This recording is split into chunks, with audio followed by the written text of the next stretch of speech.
আসসালামু আলাইকুম। আচ্ছা, তোমাদের মেকানিজম অফ এভলিউশন চ্যাপ্টারটা একটা প্রায় শেষের দিকে। তো আগের দিন যেটা পড়েছিলাম জিন ফ্রিকোয়েন্সি, সেটা একটু ভালো করে পড়ে রাখবে, ঠিক আছে? আর আজকের ক্লাসে যেটা পড়াবো হার্ডউইনবার্গ প্রিন্সিপাল। হার্ডউইনবার্গ প্রিন্সিপাল কি, হার্ডউইনবার্গ প্রিন্সিপালের শর্ত এবং হার্ডউইনবার্গ প্রিন্সিপালের গুরুত্বটা করে রাখবে। দেখো, আগের দিন ক্লাসে পড়িয়েছিলাম যে জিন ফ্রিকোয়েন্সিটা যে ইকুইলিব্রিয়াম হচ্ছে, মানে বিজ্ঞানী হার্ডউইনবার্গ তিনি তার প্রিন্সিপালে যে কথাটা বলেছিলেন যে একটা পপুলেশন যদি লার্জ হয় এবং সেই পপুলেশনে কিছু কন্ডিশন আছে, সেই কন্ডিশনটা পরে বলবো, সেই কন্ডিশন যদি মেনে চলে তাহলে কিন্তু পপুলেশনের generation after generation wise allele সংখ্যা সাম্যাবস্থায় থাকবে এবং জিন ফ্রিকোয়েন্সিটাও কনস্ট্যান্ট থাকবে। তো জিন ফ্রিকোয়েন্সি কিভাবে কনস্ট্যান্ট থাকে তার জন্য তিনি একটা ম্যাথামেটিক্যাল ক্যালকুলেশন করে দেখিয়েছিলেন যে যদি একটা পপুলেশনের মধ্যে 1000 জন ইন্ডিভিজুয়াল সদস্য থাকে, এবং আগের দিন বলেছিলাম যে যদি সেখানে একটা পপুলেশনের মধ্যে যদি এটা ম্যাথামেটিক্যালি বুঝবে, 1000 জন যদি সদস্য থাকে, সেই 1000 জনের মধ্যে বললাম যে একটা 1000 জন পপুলেশনের মধ্যে একটা বিশেষ জিনের অবস্থান, তাহলে 1000 জন ইন্ডিভিজুয়ালের ক্ষেত্রে একটা জিন হলে তাদের জিনের সংখ্যা 1000। আর এই 1000 জন যে পপুলেশন, 1000টা জিনের জন্য অ্যালিল দায়ী কটা আমরা জানি যে একটা বিশেষ জিনের জন্য কি না দুইটি অ্যালিলের প্রয়োজন। আগের ক্লাসে বুঝিয়েছি, এটা যারা এখন বুঝতে পারবেন আগের ক্লাসে বুঝে নেবে, বুঝিয়ে দিয়েছি। একটা বিশেষ জিনের জন্য দুটি অ্যালিলের প্রয়োজন, তাহলে 1000টা জিনের জন্য মোট অ্যালিল সংখ্যা কত? তাহলে মোট অ্যালিল সংখ্যাটা হচ্ছে কত না 2000। ওকে, আর বলেছিলাম যে এ এবং স্মল এ এই দুটি জিনের যদি জিনোটাইপ আমরা কত পাবো না, জিনোটাইপ পাবো 3 প্রকারের, তাই না? এটাও বলেছিলাম কি কি, ক্যাপিটালে এদের মধ্যে যদি গ্যামেট সম্পূর্ণ করা হয়, মানে মিলন সম্পূর্ণ করা হয়, সরি নিচে ঘটনা মিলন সম্পূর্ণ হয়, তাহলে সেখানে আমরা কত ধরনের জিনোটাইপ পাবো? ক্যাপিটালে স্মল এ আর স্মল এ, তাই তো? এই 3 ধরনের আমরা জিনোটাইপ পাচ্ছি। তারপর আমরা ক্যালকুলেশন করে দিয়েছিলাম যে এই যে ক্যাপিটাল এ এবং স্মল এ এই জিনের যে 3টে জিনোটাইপ, সেখান থেকে আমরা অ্যালিল ফ্রিকোয়েন্সিটা কি করে বার করব। অর্থাৎ অ্যালিল ফ্রিকোয়েন্সি মানে ক্যাপিটাল বিশেষ জিনের জন্য 2 ধরনের অ্যালিল কি বলেছি, ক্যাপিটাল এ স্মল এ, সেই ক্যাপিটাল স্মল এ থেকে আমরা 3 ধরনের গ্যামেট পাচ্ছি এদের মিলন ঘটালে। আর সেই যে জিনোটাইপ সেখান থেকে আমরা যদি অ্যালিলটাকে বার করি, ক্যাপিটাল এ এর ফ্রিকোয়েন্সি এবং স্মল এ ফ্রিকোয়েন্সি, তাহলে আমরা কি দেখতে পেয়েছিলাম আগের ক্লাসে? তাহলে সেখানে দেখিয়েছিলাম যে ফ্রিকোয়েন্সিটা কত হচ্ছে, ফ্রিকোয়েন্সি অফ এ অ্যালিলের ফ্রিকোয়েন্সি কত পাবো আমরা বলেছিলাম না, মোট অ্যালিলের মধ্যে এর ফ্রিকোয়েন্সি কত। তো আমরা এবং সেখানে ধরা হয়েছিল যে ক্যাপিটালে যদি 200 আর ক্যাপিটালে স্মল এ 600 আর স্মল এ 200, অর্থাৎ আমরা যে 1000টা জিন নিয়েছিলাম তার মধ্যে যদি ক্যাপিটালে জিনের পরিমাণ যদি 200 থাকে, ক্যাপিটালে স্মল এ যদি 600 আর স্মল এ 200, কেন বিজ্ঞানী এটা চুজ করেছিলেন, এই রেশিওটা কেন নিয়েছিলেন? উনি তো চাইলে নিতেই পারতেন ক্যাপিটালের সমান 600, উনি তো নিতেই পারতেন ক্যাপিটালের সমান 400, কেন এটা নিয়েছিলেন? কারণ মেন্ডেলের যে জিনোটাইপের রেশিও 1:2:1, ওটা কিংবা ওটার কাছাকাছি যাতে অনুপাতটা থাকা চাই, সেরকম একটা ডাটা তিনি নিয়েছিলেন। তুমি দেখো, একমাত্র এটাই পসিবল যে ওই জিনোটাইপের মেন্ডেলের রেশিওটাকে প্রায় কাছাকাছি কভার করছে। তুমি অন্য কোনো রেশিও নাও, 600 নাও, 400 নাও, দেখবে একটাও মেনে চলছে না, সেজন্য রেশিওটাকে নেওয়া হয়েছিল। তাহলে এটা তো জিনের সংখ্যা, যদি অ্যালিল বলি তাহলে এইগুলো ডাবল হবে। 200টা জিনের জন্য অ্যালিল সংখ্যা কত? 200টা জিনের জন্য অ্যালিল সংখ্যা হচ্ছে তোমার 200 × 2 সমান 400টা অ্যালিল, এ 200। আচ্ছা, ক্যাপিটাল স্মল হচ্ছে কত? 600, তাহলে 600টার জন্য অ্যালিল সংখ্যা মোট কত হবে? 1200, ঠিক আছে? এরপর ফ্রিকোয়েন্সি অফ এ, ওই যে 3 ধরনের গ্যামেট বলেছিলাম, ক্যাপিটালে স্মল এ, এখান থেকে এই যে জিনোটাইপ থেকে এ অ্যালিলের ফ্রিকোয়েন্সি কত পাবো? 200টা জিনের জন্য অ্যালিল কত? 200 × 2, ক্যাপিটাল এর বার করছি, তাহলে 200টা জিনের জন্য অ্যালিল সংখ্যা 200 × 2 প্লাস মোট অ্যালিল সংখ্যা কত এখানে 600, জিন সংখ্যা 600, তাহলে অ্যালিল কত হবে এক একটা জিনের জন্য এক একটা বিশেষ জিনের জন্য দুটো করে অ্যালিল দায়ী, তাহলে 1200টা অ্যালিল। সেই 1200-এর মধ্যে ক্যাপিটাল এ কত 600, স্মল এ 600, তাহলে প্লাস 600 বাই কত পপুলেশনের জিন সংখ্যা 1000 আর অ্যালিল সংখ্যা হচ্ছে তোমার কি 2000 ইন্টু 2, এক একটা অ্যালিলের জন্য এক একটা জিনের জন্য দুটো করে অ্যালিল দায়ী। তাহলে উপরটা কত পেলাম 400 প্লাস 600 বাই 2000 সমান 1000 বাই 2000 ইকুয়াল টু 1/2 সমান 0.5। বোঝো, তাহলে এই জিনোটাইপ থেকে এ অ্যালিলের ফ্রিকোয়েন্সি আমরা পেলাম 0.5। এরপর আমরা ক্যাপিটাল এ অ্যালিলের দেখলাম, এবার স্মল এর দেখবো। এবার স্মল এ অ্যালিলের ফ্রিকোয়েন্সি কত, এটাও তাই হবে। দেখো স্মল এর ফ্রিকোয়েন্সি কত 200, 200টা জিনের জন্য অ্যালিল সংখ্যা কত 200 × 2 400 প্লাস টোটাল 1200 অ্যালিল সংখ্যা, সেখান থেকে স্মল এ কত 600 বাই টোটাল অ্যালিল সংখ্যা 2000। ওকে, তাহলে এখানে ক্যালকুলেশন করে আমরা পেলাম 0.5। তাহলে জিনোটাইপের থেকে আমরা অ্যালিলের ফ্রিকোয়েন্সিটা চেক করে দেখলাম কত, যে বোথ ক্যাপিটাল এ অ্যালিলের ফ্রিকোয়েন্সি 0.5, স্মল এ অ্যালিলের ফ্রিকোয়েন্সি 0.5। তাহলে কি পেলাম আমরা ক্যালকুলেশন করে যেটা দেখলাম, আগের ক্লাসটা রিপিট করলাম। ক্যালকুলেশন করে দিয়ে দেখলাম যে উৎপন্ন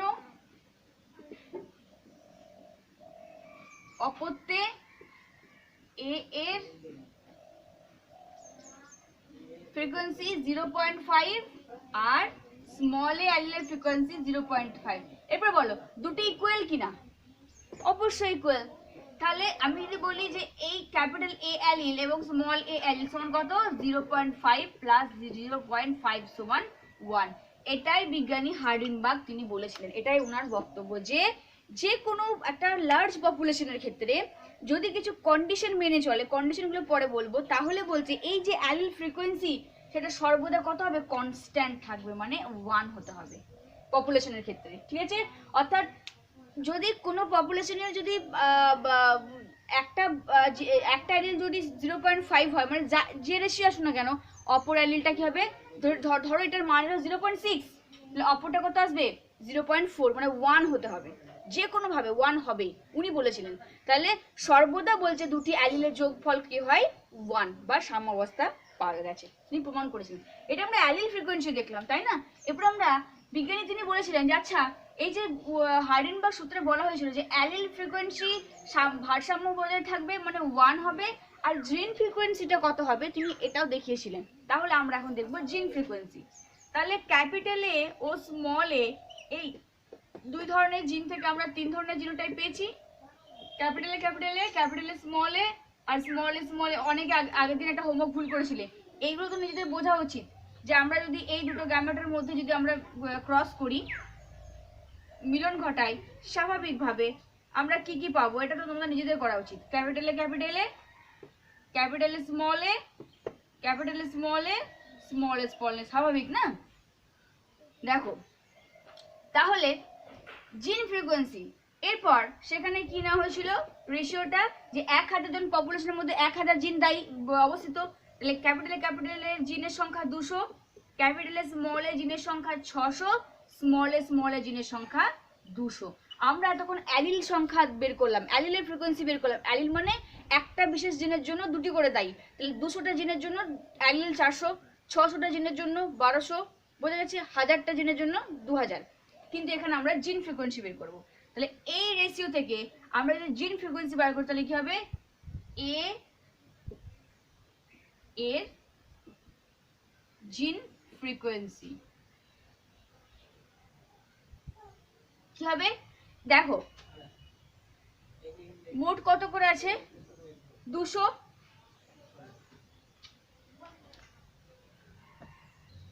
আমরা জিন ফ্রিকোয়েন্সি বার করছি, তাহলে এখানে ক্যাপিটালে কত হবে 200 হবে, প্লাস জিন কত আছে এখানে, ক্যাপিটালে স্মল এ জিন আছে 600, তাহলে এখানে ক্যাপিটালে জিন কত হবে 300 বাই জিনের সংখ্যা কত ছিল মোট 1000, আমরা এখন জিনের ফ্রিকোয়েন্সি বার করছি, নট অ্যালিল। তাহলে জিন ফ্রিকোয়েন্সি হলে হচ্ছে ক্যাপিটালে 200, স্বাভাবিক, কারণ এখানে আমি এটাকে ডবল করছি না, কারণ এখানে তো আমি অ্যালিল ফ্রিকোয়েন্সি বার করছি না, আমি জিন ফ্রিকোয়েন্সি বার করছি, তার মানে এখানে 200টা জিন আছে, 200 লিখবো। আচ্ছা, আমার এখানে মোট ক্যাপিটালে স্মলে হেটেরোজাইগাস যে অবস্থা, সেখানে জিনের সংখ্যা কত? জিনের সংখ্যা 600। তাহলে জিনের সংখ্যা যদি হেটেরোজাইগাস 600 হয়, সেখানে ক্যাপিটাল এর কত? 300 হবে, স্বাভাবিক, এর অর্ধেক, তাই না? ক্যাপিটাল স্মলে যদি 600 হয়, তাহলে এখানে এটা সমান কত হবে? 600 বাই হাফ, দুটো ইকুয়াল মানে 300 করে হবে প্রত্যেকটা। তাহলে এটা কত পাচ্ছি? 500 বাই 1000, তার মানে 5 দুগুণে 10 সমান 1/2 সমান 0.5। তাহলে দেখো, জিন ফ্রিকোয়েন্সিও বের করতে গিয়ে উনি লিখলেন যে সেখানে এ জিনের ফ্রিকোয়েন্সি কত? 0.5। ঠিক আছে, এরপরে দেখো, এটা হলো ক্যাপিটাল এ জিনের ফ্রিকোয়েন্সি। এরপরে স্মল এ জিনের ফ্রিকোয়েন্সি বের করব। তাহলে ক্যাপিটাল এ জিনের ফ্রিকোয়েন্সি হলো 0.5, মনে রেখো। এরপরে স্মল এ জিনের ফ্রিকোয়েন্সি কত হবে? স্মল এ জিন কত আছে? 200। আচ্ছা, এখানে স্মল এ জিন কত আছে? 3.5, মানে 300 বাই 1000। তোমাদের বইয়ে এখানে ক্যাপিটালের সমান 0.2 আছে, একই ব্যাপার। তুমি জিন ফ্রিকোয়েন্সি বার করছো, তো 1000 জন পপুলেশনের 1000টা জিনের মধ্যে 1000 জিনের মধ্যে ক্যাপিটালে কত? 200 বাই 1000, তার মানে 0.2। ওটা না করে আমি যেটা করাচ্ছি সেটা করলে তোমাদের সুবিধা হবে। তাহলে এখানে কত পাচ্ছি? 500 বাই 1000, তাই তো, সমান হাফ, মিনস 0.5। এরপরে বলো, কি দুটো সমান পেয়েছি? অ্যালিল ফ্রিকোয়েন্সি বোথ 0.5, এ 0.5, জিন ফ্রিকোয়েন্সি সেখানে দেখলাম 0.5, মানে সেকেন্ড পদ্ধতি। মানে তুমি হয়তো যে কোনো একটা পদ্ধতি দেখাতে পারো। যদি জিন ফ্রিকোয়েন্সি ইকুইলিব্রিয়াম দেখাতে চাও, তো কেউ ইচ্ছা করলে সেখানে জিন ফ্রিকোয়েন্সিটা দেখাতে পারো, অর্থাৎ 1000টা জিনের মধ্যে। আবার কেউ যদি মনে করো যে না, আমি অ্যালিল ফ্রিকোয়েন্সি দিয়ে দেখাবো যে হ্যাঁ, পপুলেশনের মধ্যে সিকোয়েন্সটা ইকুয়াল থাকছে, মানে বোথ অ্যালিলের সংখ্যাটা ইকুয়াল থাকছে এবং তাদের যোগফলটা সর্বদা ধ্রুবক থাকছে, তাহলে তুমি আগে যেটা করালাম সে অ্যালিল সংখ্যা ধরেও বের করতে দেখাতে পারো যে দুটোর ফ্রিকোয়েন্সি একই, বা জিন ফ্রিকোয়েন্সি দিয়ে দেখাতে পারো, অর্থাৎ সেটা কোনো ব্যাপার নয়। ঠিক আছে, এবার দেখো, এই দুটো অ্যালিলের সংখ্যানুপাতিক মানের যোগফল কি? সর্বদা 1, তাই তো। 0.1, 0.5 আর 0.5 বেরোলো, খুব সুন্দর একটা জিনিস এটা। তাহলে কি হলো? ক্যাপিটাল এর ফ্রিকোয়েন্সি 0.5 বেরোলো, স্মল এর ফ্রিকোয়েন্সি 0.5 বেরোলো। তাহলে আমি যদি বলি যে এই যে দুটি অ্যালিলের সংখ্যানুপাতিক মানের যোগফল কত? 0.5 প্লাস 0.5 ইকুয়ালস টু 1। এই 1 রেশিওটাই দরকার ছিল আমাদের, এটাই তিনি আনতে চেয়েছিলেন। আবার জিন ফ্রিকোয়েন্সি সেখানেও 1, তাহলে তিনি বলতে চেয়েছিলেন যে সর্বদা জিন ফ্রিকোয়েন্সিটা কনস্ট্যান্ট থাকবে। কত থাকবে? 1। এবং অ্যালিল ফ্রিকোয়েন্সি সর্বদা ধ্রুবক, মানে 0.5 যদি বেরোয়, এবারে দুটো ইকুয়াল হবে, যেটা বেরোবে সেটা দুটো ইকুয়াল হবে। আর জিন ফ্রিকোয়েন্সি সর্বদা কনস্ট্যান্ট থাকবে, কত? 1 এর কম হবে না, 1 এর বেশি হবে না। জেনারেশন আফটার জেনারেশন ওয়াইজ 1 হবে, কিন্তু আদৌ কি পসিবল যে একটা পপুলেশন, আমি বলেছিলাম ইভলিউশন মানে বলেছিলাম যে জেনারেশন আফটার জেনারেশন ওয়াইজ যদি পপুলেশনের জিন পুলের ফ্রিকোয়েন্সি বা জিন পুলকে দেখা যায়, অবজার্ভ করা যায়, তাহলে দেখবো যে ভেরিয়েশন, অর্থাৎ এখনকার জেনারেশন থেকে 1000 বছর পর সেই জেনারেশনের কি সংখ্যাটা একই থাকবে? এটা সম্ভব? কখনো সম্ভব না, তাহলে তো ইভলিউশন ঘটতোই না। যদি একটা কথা চিন্তা করো, যদি এই রেশিওটা ইকুয়াল থাকতো, তাহলে তাদের মধ্যে তো কোনো ভেরিয়েশন নেই, না কোনো মিউটেশন ঘটেছে, না কোনো স্পেশাল ক্যারেক্টার তৈরি হয়েছে।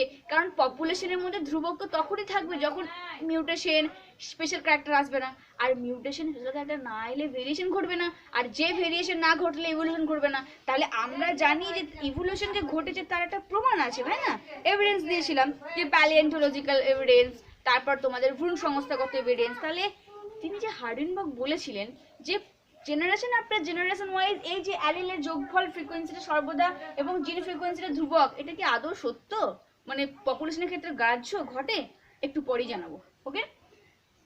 তাহলে কি কি পেলাম আমরা? জিন ফ্রিকোয়েন্সি ধ্রুবক পেলাম, আর এই ম্যাথামেটিক্যাল ক্যালকুলেশনটা খাতাতে নোট করে রাখাটা অতি জরুরি, বিশাল ইম্পর্টেন্ট, বিশাল।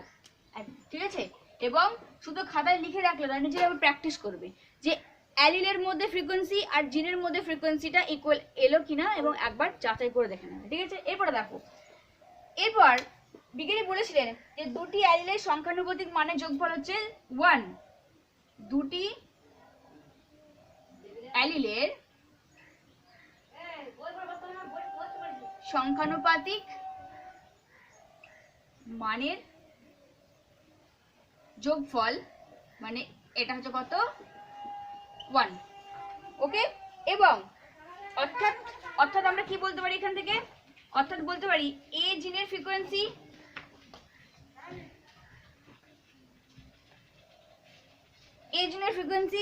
আর কত, এ জিনের ফ্রিকোয়েন্সি 0.5 প্লাস স্মল এ জিনের, ক্যাপিটাল এ জিনের ফ্রিকোয়েন্সি এবং স্মল এ জিনের ফ্রিকোয়েন্সি 0.1 সমান 1, 0.5 সমান 1। ওকে, সাধারণভাবে তাহলে 1 বেরিয়েছে, প্রমাণিত।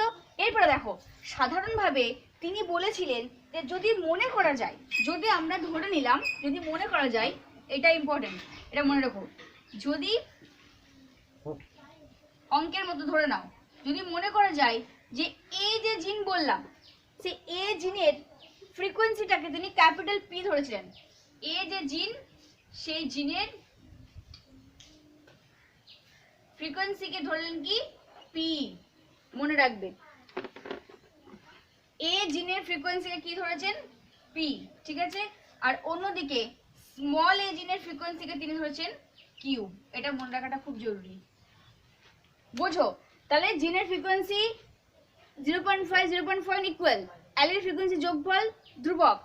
তারপরে তিনি বলছেন যদি আমরা এই, কারণ আমাদের সুবিধার জন্য পরবর্তীকালে আমরা দেখবে যখন ম্যাচ করাবো, চেকার বোর্ড করাবো, তখন ফ্রিকোয়েন্সিটাকে একটা ডাটা ফ্রিকোয়েন্সিটাকে যদি আমরা ধরে নিই, তাহলে সেক্ষেত্রে আমাদের মানটা বের করতে সুবিধা হবে। তাহলে এর জিনের ফ্রিকোয়েন্সিটাকে তিনি কি ধরেছেন, পি ধরে নিয়েছেন, 0.5 না করে তিনি পি ধরেছেন। আর স্মল এ জিনের ফ্রিকোয়েন্সিটাকে, ক্যাপিটাল এ জিনের ফ্রিকোয়েন্সিকে পি ধরা হয়েছে, আর স্মল এ জিনের ফ্রিকোয়েন্সিটাকে কিউ ধরে নেওয়া হয়েছে। তাহলে আমরা এখানে কি বলতে পারি, যে তাহলে সর্বদা কি হলো, P plus Q equal to 1, হ্যাঁ কি না, একদম তাই তো। কারণ জিনের ফ্রিকোয়েন্সি কত ধরেছিলেন, যে পি মানে 0.5, কিউ মানে 0.5, অর্থাৎ এ এর জিনের ফ্রিকোয়েন্সিকে পি আর স্মল এ জিনের ফ্রিকোয়েন্সিকে কিউ। তাহলে আমরা বলতে পারি সর্বদা এই পি জিন প্লাস কিউ জিন সমান 1, এটাই প্রমাণ করা ছিল। বোঝা গেছে? এই ম্যাথামেটিক্যাল ক্যালকুলেশনটা আগের বছরে তোমাদের যে দিদিরা ছিল, যদিও আমিও পড়াইনি, কে পড়ি জানি না, তো তাদের মাথায় ঢোকেনি। সেজন্যই আমার ইচ্ছা ছিল যাতে এটা তোমরা সহজে বুঝতে পারো, টার্গেট ছিল, ঠিক আছে, এটা বোঝাটা দরকার ছিল। আচ্ছা, এটা যদি বোঝা যাও তাহলে এর পরে যে প্রবলেম, যে ক্যালকুলেশনগুলো আছে সেগুলো একদম ইজি, মানে এটাকে বেস করেই হবে যে সাম্যাবস্থা। এবং এটা মনে রাখো যে ক্যাপিটাল এ জিনের ফ্রিকোয়েন্সি হচ্ছে তোমার পি, আর স্মল এ জিনের ফ্রিকোয়েন্সি হচ্ছে কিউ। এই যে পি প্লাস কিউ সমান হচ্ছে সর্বদা 1। কারণ 1টা কেন বেরোচ্ছে বুঝতে পারছো, যেহেতু জিন ফ্রিকোয়েন্সি ইকুয়াল বেরিয়েছিল 0.5 0.5, তো সেহেতু 1 তো হবেই, তাই না? আচ্ছা, এটা খাতাতে বারবার বলতে প্র্যাকটিস করবে, আর পরীক্ষাতে আসতে পারে জিন ফ্রিকোয়েন্সি ইকুইলিব্রিয়াম প্রমাণ করে দেখাও, ওকে, আসতেই পারে। এরপরে আমরা যেটা পড়বো হার্ডিনবার্গ ল। তো পরীক্ষায় অনেক সময় দিয়ে দেয় যে ম্যাথামেটিক্যালি প্রুভ করতে বলে গাণিতিক, তোমরা কোশ্চেন ব্যাংকে দেখবে যে হার্ডিনবার্গ ল এর গাণিতিক সলিউশন বা গাণিতিক যে গাণিতিক যে ক্যালকুলেশন সেটা দেখাও, আসতেই পারে। তাহলে এতক্ষণ আমরা কি পড়লাম, জিন ফ্রিকোয়েন্সি আর অ্যালিল ফ্রিকোয়েন্সি যে ধ্রুবক পপুলেশনের মধ্যে সেটা, ঠিক আছে, এটা কে বলেছেন, বিজ্ঞানী হার্ডিনবার্গ। এরপর আমরা আসবো বিজ্ঞানী হার্ডিনবার্গের সূত্র। এটা হচ্ছে ইম্পর্টেন্ট, বিশাল ইম্পর্টেন্ট, কারণ গত বছরের কোশ্চেনটা দেখবে এখানে হার্ডিনবার্গ থেকে যেটা এভলিউশনের যে মেন অংশ বলা হয়, মেন পার্ট বলা হয় হার্ডিনবার্গকে, তো এটা আসেনি, ঠিক আছে, তো তোমাদের বেলাতে আসার সম্ভাবনা অনেক বেশি আছে। তো দেখো, আমরা এখন পড়বো হার্ডে-উইনবার্গ ল।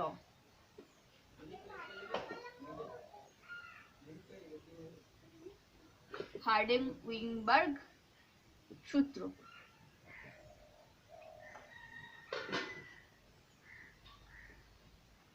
হার্ডে-উইনবার্গ প্রিন্সিপল।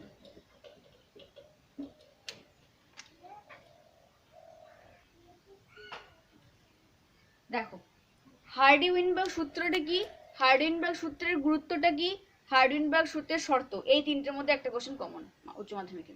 হার্ডেনবার্গ সূত্রটা কি? বিজ্ঞানী হার্ডে তিনি ছিলেন একজন ম্যাথামেটিশিয়ান, ইংলিশ ম্যাথামেটিশিয়ান, আর বিজ্ঞানী উইনবার্গ তিনি ছিলেন ফিজিশিয়ান। তো তিনারা কি বলেছিলেন, একটা তাদের ইমাজিনেশন মানে কল্পনার মধ্যে তাদের অনুমানের উপর ভিত্তি করে তিনারা একটা কথা বলেছিলেন যে যদি পপুলেশন লার্জ হয়, বৃহৎ পপুলেশন হয়, আর সেই পপুলেশনের মধ্যে যদি স্ত্রী পুরুষের অবাধ মিলন ঘটে মানে র্যান্ডম মেটিং ঘটে, তাহলে কি হবে, এবং আরও কিছু শর্ত আছে, যদি সেই পপুলেশনের মধ্যে কোনো জেনেটিক ড্রিফট না ঘটে, সেই পপুলেশনের মধ্যে যদি জিন ফ্লো বা মাইগ্রেশন না ঘটে, তিনি কিছু কন্ডিশন বলেছিলেন। তাহলে কি বললাম, বিজ্ঞানী হার্ডে এবং উইনবার্গ বলেছিলেন যদি পপুলেশন বৃহৎ হয় আর সেই পপুলেশনে যদি স্ত্রী পুরুষের মধ্যে অবাধ মিলন ঘটে এবং যদি কিছু শর্ত মেনে চলা হয়, শর্তগুলো কি, জেনেটিক ড্রিফট ঘটবে না, জিন ফ্লো ঘটা চলবে না, মাইগ্রেশন হওয়া চলবে না, রিকম্বিনেশন ঘটা চলবে না, ন্যাচারাল সিলেকশন হওয়া চলবে না, এমিগ্রেশন হওয়া চলবে না, যদি এই সমস্ত শর্তগুলো মেনে চলে তাহলে বংশানুপরম্পরায় অ্যালিলের ফ্রিকোয়েন্সি ভারসাম্য বজায় থাকে এবং জিন ফ্রিকোয়েন্সি সাম্যাবস্থায় থাকে। এটা ছিল মূল প্রিন্সিপাল হার্ডে উইনবার্গের লতে বলা হয়েছিল, যেটা পরীক্ষা এলে এটা লিখবে। এরপর একটা জিনিস চিন্তা করো যে যদি এটা সম্ভব, তার আগে বলি একটা পপুলেশনের ক্ষেত্রে কখনো সম্ভব যে সেখানে কোনো জিন ফ্লো ঘটবে না? কি করে পসিবল? আমি যদি একটা বার্ডের পপুলেশন লক্ষ্য করি, যদি পাখিদের পপুলেশন লক্ষ্য করি, তাহলে সেখানে এটা পসিবল যে একটা বার্ডস সেই পপুলেশন থেকে অন্য জায়গায় মাইগ্রেট করবে না, বা অন্য জায়গা থেকে বার্ড এসে সেই পপুলেশনে এন্ট্রি করবে না? এটা সম্ভব? কখনো সম্ভব নয়। তাহলে পপুলেশনের মধ্যে মাইগ্রেশন জিন ফ্লো ঘটবে না, এটা হতেই পারে না। ওকে, ন্যাচারাল সিলেকশন ঘটবে না বলেছেন, এটা কি করে হয়? কারণ বেটার ক্যারেক্টার তো থাকবেই। ন্যাচারাল সিলেকশন মানে বলেছিলাম দোজ ইন্ডিভিজুয়াল হুইচ আর বিহেভিয়ারের দিক থেকে, ফিজিওলজিক্যালি এবং ফিজিক্যালি দিক থেকে বেটার অ্যাডজাস্টেড আদার দেন কম বেটার যে যারা, তাদের থেকে যারা বেশি অ্যাডজাস্টমেন্ট অভিযোজন ক্ষমতা সম্পন্ন, তাদেরকে নেচার সিলেক্ট করবে। তো একটা পপুলেশনের মধ্যে তো সেটা থাকবেই। উনি বলেছেন মিউটেশন ঘটতে চলবে না। কি করে পসিবল? যারা সেক্সুয়ালি রিপ্রোডাকশন করে তাদের ক্ষেত্রে মিউটেশন ঘটার সম্ভাবনা তো অনেক চান্স বেশি, কিন্তু উনি বলেছেন ঘটবে না। আর তোমরা তো হুগোদেব ঋষের তত্ত্বটা আমি পড়িয়েছিলাম, হুগোদেব ঋষ কি বলেছেন যে মিউটেশন তো ঘটবেই, জেনারেশন আফটার জেনারেশন জিনের পরিবর্তনের জন্য হঠাৎ কোনো ক্যারেক্টারের সৃষ্টি হবেই হবে। তাহলে উনি যেগুলো বলেছেন সেগুলো কিন্তু একটাও ঠিক নয়, সব ভুল। কারণ একটা পপুলেশন, মানলাম পপুলেশনটা বৃহৎ, এই কন্ডিশনটাও হতে পারে, কিন্তু বাকি যেগুলো বলেছে যে পপুলেশনের মধ্যে জিন ফ্লো ঘটবে না, বাইরে থেকে কেউ এসে প্রবেশ করতে পারবে না, পপুলেশন থেকে কেউ বাইরে যেতে পারবে না, মিউটেশন ঘটবে না, জিন রিকম্বিনেশন ঘটবে না, কি করে সম্ভব? তাহলে এইগুলো কিন্তু পসিবল না। পপুলেশন এগুলো হবে, ডেফিনেটলি হবে। তাহলে কি হলো? তাহলে ওনার কথাটা ছিল আনুমানিক, মন গড়া একটা কথা, ইমাজিনেশন, তিনি কল্পনা করেছিলেন। তাহলে দেখো, যদি কোনো পপুলেশনে ন্যাচারাল সিলেকশন না হয়, তাহলে বেটার ক্যারেক্টার যেগুলো, সেগুলো পরবর্তী জেনারেশন যেতে পারছে না। আচ্ছা, যদি সেখানে জিন ফ্লো না ঘটে, যদি সেখানে মিউটেশন না ঘটে, তাহলে ভেরিয়েশন আসছে না, আর ভেরিয়েশন না হলে ইভলিউশন ঘটবে না। তাহলে যদি এরকমটাই হতো যে জেনারেশন আফটার জেনারেশন ওয়াইজ জিন ফ্রিকোয়েন্সি, অ্যালিল ফ্রিকোয়েন্সি কনস্ট্যান্ট, কোনো চেঞ্জ নেই, তাহলে কি ইভলিউশন ঘটতো না? কিন্তু ইভলিউশন তো ঘটে চলেছে, ইভলিউশন তো ঘটছে। তাহলে তিনি যে সংজ্ঞাটা দিয়েছিলেন, যে প্রিন্সিপালের কথা বলেছিলেন, সেটা কোন ধরনের পপুলেশন?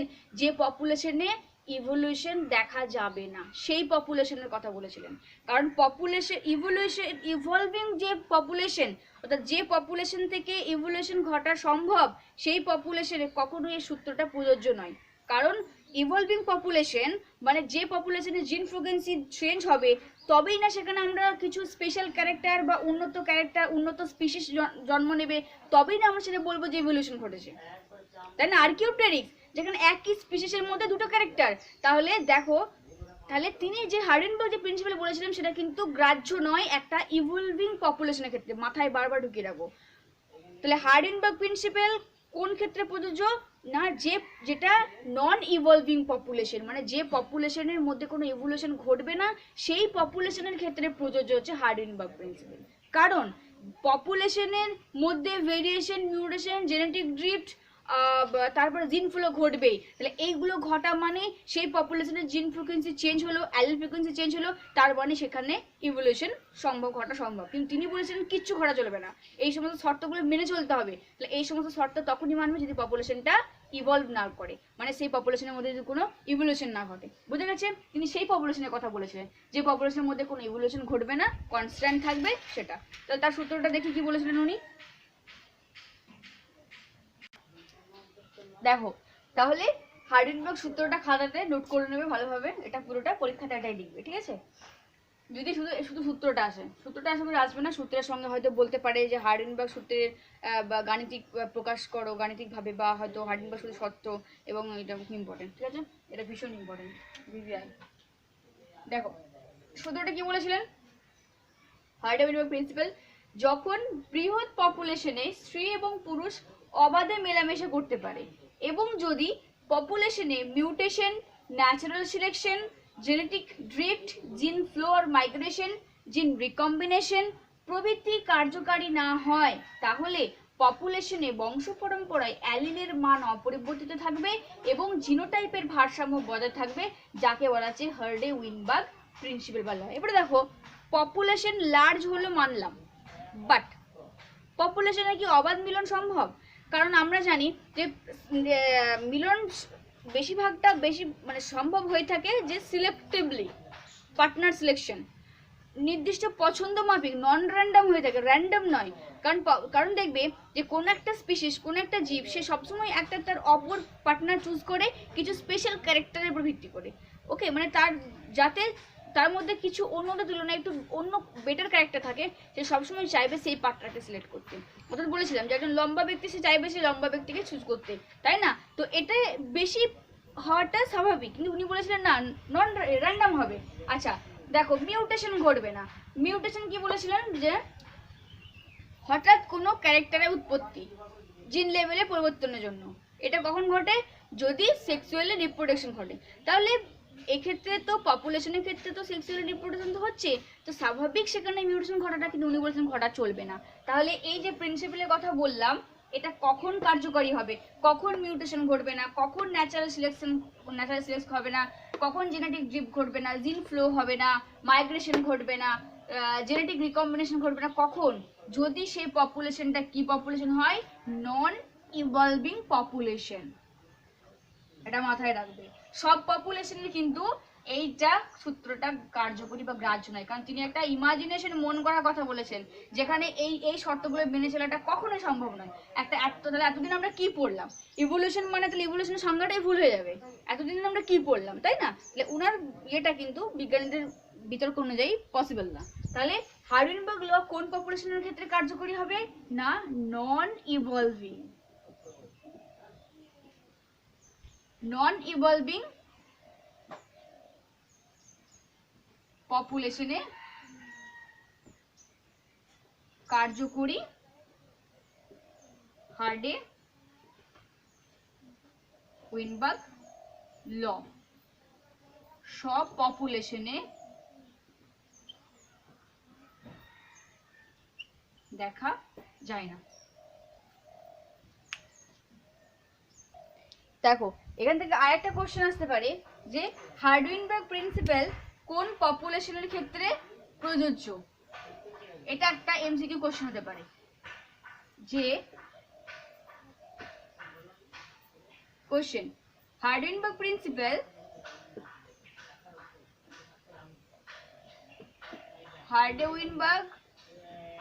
প্রিন্সিপাল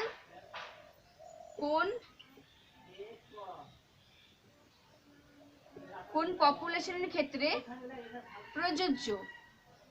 দেখো এটা হচ্ছে আনসারটা কি হবে? মেন্ডেলীয় পপুলেশনের ক্ষেত্রে প্রযোজ্য।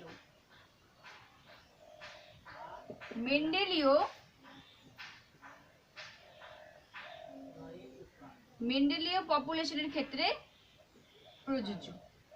ওকে, এটা একটা এমসিকিউ কোশ্চেন আসতে পারে, মাথায় রাখবে যে সব ধরনের পপুলেশনের ক্ষেত্রে কিন্তু হার্ডউইনবার্গ প্রিন্সিপাল মেনে চলে না, শুধুমাত্র মেন্ডেলীয় পপুলেশনের ক্ষেত্রে প্রযোজ্য। কারণ মেন্ডেলে হচ্ছে তোমার কি তিনি বলেছে যে কোনো যৌনজননকারী ছোট বড় পপুলেশনকে মেন্ডেলীয় পপুলেশন বলা হয়। তার মানে হচ্ছে যে সেখানে স্ত্রী এবং পুরুষের পুংগ্যামেটের জিনের বৈশিষ্ট্য সন্তানের সন্ততিদের মাধ্যমে ট্রান্সফার হয় পরবর্তী জন্মতে, আর জিনের যে কোনো বহিঃপ্রকাশ ঘটে জিনোটাইপের মধ্য দিয়ে। ঠিক আছে, তাহলে এইটা শুধুমাত্র মেন্ডেলীয় পপুলেশনের ক্ষেত্রে ঘটবে, ওই যে রেশিও 1:1 মেন্ডেলীয় পপুলেশনের মধ্যে ঘটবে, যেখানে নন নিবলজিন পপুলেশন। কারণ তিনি তো মেন্ডেল ইভলিউশনের কথা বলেছিলেন, বাট মেন্ডেল তো তিনি তো মিউটেশনের কথা তো তিনি বলেননি, কারণ তিনার মাথাতে তো এই ধরনের চিন্তাভাবনা আসেনি। সো এই পপুলেশনের ক্ষেত্রে প্রযোজ্য, যেখানে কি বলবো, সেখানে হচ্ছে তোমার মেন্ডেলের রেশিওটাকে ফলো করে চলে। ঠিক আছে, এরপর আমরা দেখবো যে এই হার্ডি-ওয়েইনবার্গ সূত্রের শর্তগুলো কি কি। এটাও হচ্ছে ইম্পর্টেন্ট একটা কোশ্চেন।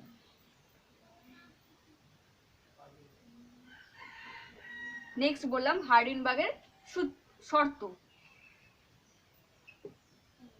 শর্তগুলি কি, এটা ইম্পর্টেন্ট।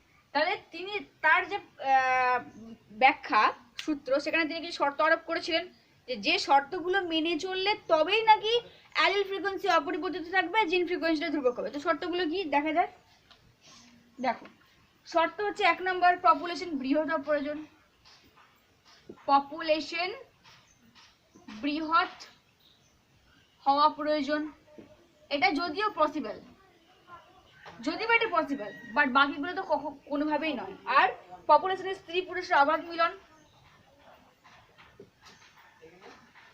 পপুলেশনে স্ত্রী ও পুরুষের অবাধ মিলন। মনে রাখবে শর্ত বলে এই পয়েন্টগুলো লিখতে হবে, মানে তিনি কি কি কন্ডিশনের উপর ভিত্তি করে অ্যালিল এবং জিন ফ্রিকোয়েন্সি ধ্রুবকের কথা বলেছিলেন, সেই শর্তগুলো লিখতে হবে। থার্ড হচ্ছে কি, তিনি আর কি বলেছিলেন, যে পপুলেশনের উপর প্রাকৃতিক নির্বাচনের শূন্য। 3 নম্বর বলেছিলেন যে পপুলেশনের উপর, এটা কখনো সম্ভব, পপুলেশনের উপর প্রাকৃতিক নির্বাচন নির্ভরতা শূন্য হয়, প্রাকৃতিক নির্বাচনের প্রভাব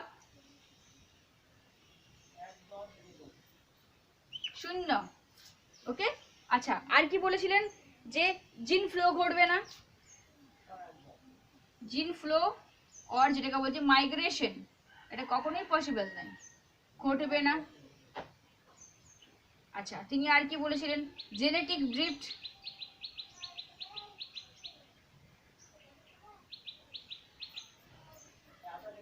ঘটবে না। আর কি বলেছিলেন, জিন রিকম্বিনেশন, জিন রিকম্বিনেশন দেখা যাবে না। তাহলে দেখো, বৃহৎ পপুলেশন হওয়া প্রয়োজন, মানলাম এটা কন্ডিশনটা গ্রাহ্য, বাট পপুলেশনের স্ত্রী পুরুষ অবাধ মিলন এটা হয় না, কারণ সবসময় পার্টনার সিলেকশন হয় কিছু ক্যারেক্টারের উপর ভিত্তি করে, তাহলে সেটা তোমার পছন্দ মাফিক সিলেকশন, যেটাকে নন র্যান্ডম বলছি।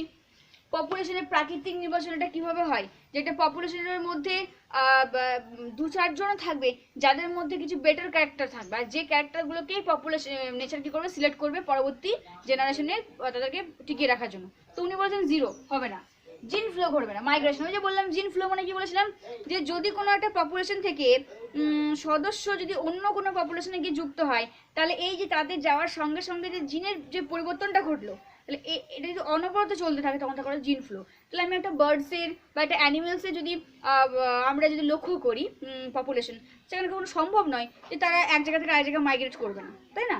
আচ্ছা, জেনেটিক ড্রিফট, জেনেটিক ড্রিফট বলেছিলাম কি, জেনেটিক ড্রিফট বলেছিলাম যে যদি বড় একটা জেনেটিক ড্রিফট কোন পপুলেশনের ক্ষেত্রে গ্রাহ্য, লার্জ না স্মল, দুটো পপুলেশনের ক্ষেত্রে কার্যকরী, কিন্তু বেশি ইফেক্টিভ মানে বেশি পরিমাণে গ্রাহ্য হয়েছে ছোট পপুলেশনের ক্ষেত্রে, এটা মাথায় রাখবেন। আর হার্ডি-ওয়েইনবার্গ ল প্রিন্সিপাল কোন পপুলেশনের ক্ষেত্রে প্রযোজ্য, না লার্জ পপুলেশন। তো জেনেটিক ড্রিফট হচ্ছে যদি বৃহৎ কোনো পপুলেশন কোনো কারণে মানে সেটা হতে পারে ন্যাচারাল ক্যালামিটি, মানে কোনো বন্যার জন্য হতে পারে, ভূমিকম্পের জন্য হতে পারে, সুনামির জন্য হতে পারে, কিংবা দেখা গেল চোরা শিকারের জন্য, ঠিক আছে, তাহলে বা মাইগ্রেশনের জন্য, তাহলে সেই পপুলেশনে একটা বৃহৎ পপুলেশনে যদি এই ন্যাচারাল ক্যালামিটি বা মাইগ্রেশন বা হান্টিং মানে এক্সেসিভ হান্টিং চোরা শিকারের জন্য যদি পপুলেশনটা হঠাৎ করে সাডেনলি যদি কমে যায়, তাহলে সেই পপুলেশনের মধ্যে জিনের ফ্রিকোয়েন্সি চেঞ্জ হবে, এটাকে বলা হচ্ছে জেনেটিক ড্রিফট। তো উনি বলেছেন সেটা হওয়া চলবে না। আর জিন রিকম্বিনেশন, দেখো যৌন জননকারী প্রাণীদের মধ্যে ক্রসিং ওভার ঘটবে না, লিঙ্কেজ তৈরি হবে না, এটা তো হয় না, বাট উনি বলেছেন হওয়া চলবে না, কারণ ক্রসিং ওভার ঘটা মানে সেখানে কি হচ্ছে, মিউটেশন ঘটবে, আর মিউটেশন ঘটা মানে ভেরিয়েশন, আর ভেরিয়েশন মানে ইভলিউশন। বাট উনি তো বলেছেন নন ইভলভিং পপুলেশনের কথা, যে পপুলেশন ইভলিউশন ঘটবেই না, তো সেখানে তো এগুলো কার্যকরী মানে হলে তো হবে না না। আচ্ছা, 6টা শর্ত মনে রাখবে, বিশাল ইম্পর্টেন্ট। আর একটা শর্ত আছে 7 নাম্বার, মিউটেশন ঘটা চলবে না। 7 নাম্বার পয়েন্ট তিনি বলেছিলেন, 7 হচ্ছে মিউটেশন। মিউটেশন ঘটা চলবে না। এই যে শর্তগুলোর কথা বলেছিলেন এগুলো মাথায় রাখবে একটু, ঠিক আছে? তাহলে এই হচ্ছে মেন্ডেলের সূত্র এবং মেন্ডেল যে শর্তের কথা বলেছিলেন সেই শর্তগুলো।